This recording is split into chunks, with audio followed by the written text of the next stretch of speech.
When I look back to the church of my childhood, I have so many wonderful memories. Mostly I remember the peaceful way our sanctuary felt.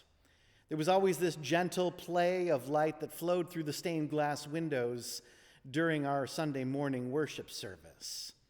The very simple but multicolored windows of my home church were never static. They were always changing, constantly evolving through the day and the months of the year. These stained glass windows had this uncanny power to animate anything in their path by their changing patterns of bending light. The unfolding colors would slowly creep along the floor and up over the pews, illuminating everything in their path, including the gathered worshiping community. It was years later, when I was in college, that I learned that stained glass is the result of fire. It's this amazing fusion of earth and rocks and minerals. This curious concoction of sand, soda, and lime are melted together at high temperatures. And centuries ago, people discovered they could add in different minerals to that cauldron or melt that brew for a longer period of time to create this incredible array of colors. They realized that copper tends to produce a red or sky blue glass, or manganese can turn glass pink or purple, that iron fosters greens and even yellows. And in the process, everything just gets mixed together into one giant melting pot. Now, the work of creating stained glass is performed under the wise and loving gaze of the artist. And later, when the glass cools, we can see all these irregular liquid-like patterns, imperfect and flawed, disordered and distorted, just as it is with you and me.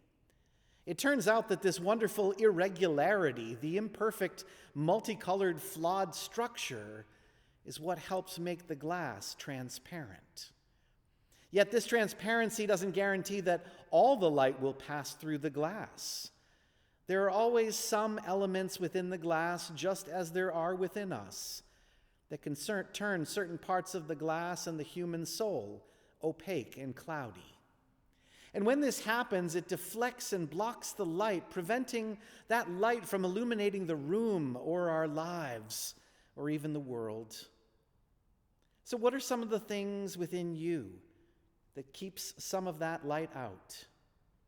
Where are the opaque or cloudy corners of your soul that prevent the light of God from passing through you to illuminate this often shadowed world?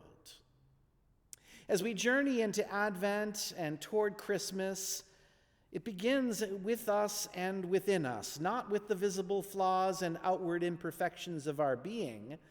These are actually what make us beautiful and transparent. It begins within us, within the hidden inner murkiness, the shadows that keep the light from getting through. These might be things like ego or pretense, anger or judgment, bitterness or pride, envy, shame, guilt, all the unforgiven and unhealed grievances of the past, or just chaos and busyness and clutter. It is a different thing for each of us, but it's these very things that keep some of the light from coming through. So as we begin this season of Advent, let's be reminded of the prophetic words of John the Baptist. Remember that John announces that the light of the world is about to dawn, and the divine artist longs to clear a way within us so that holy light can get through. Prepare a way for the Lord, John says. Make straight a path for God to come to you.